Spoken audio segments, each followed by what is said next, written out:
Fortunately, that cold front bringing the cold temperatures, not bringing washout conditions. If it was, it could mean trouble for some of our neighbors in the historic west end of Charlotte.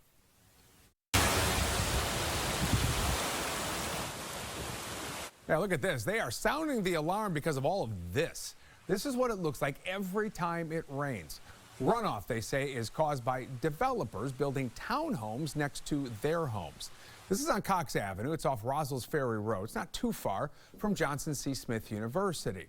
Homeowners contacted WBTV for help, and our consumer investigator, Caroline Hicks, got to work, taking their questions to city officials and also an attorney to learn what their rights are. And she's going to join me here in studio in a moment, but first, we want you to see what she found in her report. This is not what Margaret Borg envisioned for her life on Cox Avenue. Every weekend, we're spending power washing our driveways, washing our lawns, cleaning our carpets. Her home is right next to these new townhomes. The city has said that if we put a wall in, we might be liable for any damages. So we did a sandbag wall for a temporary fix. Drew Farney lives a few houses down from Margaret. He works as a civil engineer specializing in stormwater. Development is, we can't get away from it, but we can't leave the environment or the land adjacent to where we develop in a worse state, and that's exactly what they're doing. Farney and Borg both bought houses here in 2017. They both installed sump pumps, which they say solved the drainage issues they were experiencing when it rained. But those issues were exacerbated by the start of this construction. The week that they came in and raised this lot by 5 to 7 feet, we started flooding immediately. Borg and Farney say they had conversations with the developer Verde Homes before they broke ground. I made sure to tell them exactly what was happening and what building on this property was going to do for the flooding, and if they could do anything to mediate that runoff would be appreciated. Did they seem receptive to that? No. The developer tied in all of their downspouts into one black corrugated pipe system that channelizes the water and displaces the water at an extremely rapid pace behind the buildings instead of into the street. Court records show Verde Homes filed bankruptcy in 2023, after which Whitehaven Development acquired the lots. I contacted the CEO for answers. This is Caroline Hicks with WBTV News. An attorney for Whitehaven Development sent us a letter referring to the issues as pre-existing drainage conditions, going on to say the properties comply with all City of Charlotte building requirements. I also contacted the city.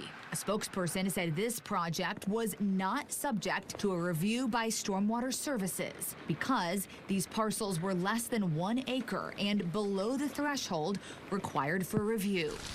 It was also permitted before the new Unified Development Ordinance, or UDO, went into effect in June of 2023, which the spokesperson says significantly enhances the city's ability to mitigate the drainage impacts of infill development. And I feel for the residents who are experiencing the discomfort. Charlotte City Council member Malcolm Graham represents this district. He says it's a civil matter between the developer and the residents. What would your message be for residents across the city watching this who are worrying that, hey, maybe this could happen to me when I buy a home? The new UDO provides more protection, so this won't happen in the future. As for what this means for the residents of Cox Avenue, I took their questions to construction law attorney Lee Robertson. North Carolina law makes it clear that natural runoff is something we have to live with. But what we can do is stop other people from intentionally causing that water to run into our property or increase the volume of water running into the property. He suggests homeowners in a situation like this consider taking legal action. While it seems certainly daunting, our system has a lot of flaws. It's very good at evening or leveling the playing field. While these homeowners take that under consideration, they're still grappling with the fact that it's come to this point. The amount of emotional stress that comes every time that it rains, the existing residents should not be the ones who should have to bear the costs to protect the homes that existed before they came in. Caroline joins us here in studio to talk more about this. A couple of questions for you. When you spoke to the construction attorney about this, does he have some suggestions for homeowners who could maybe face similar situations? He sure does. So he says if you notice that a development is popping up near your home and you're maybe starting to notice some issues, there are 3 simple steps that you should take. One of those is tracking the changes the developer is making and keeping those notes. Also, taking photos and videos for evidence.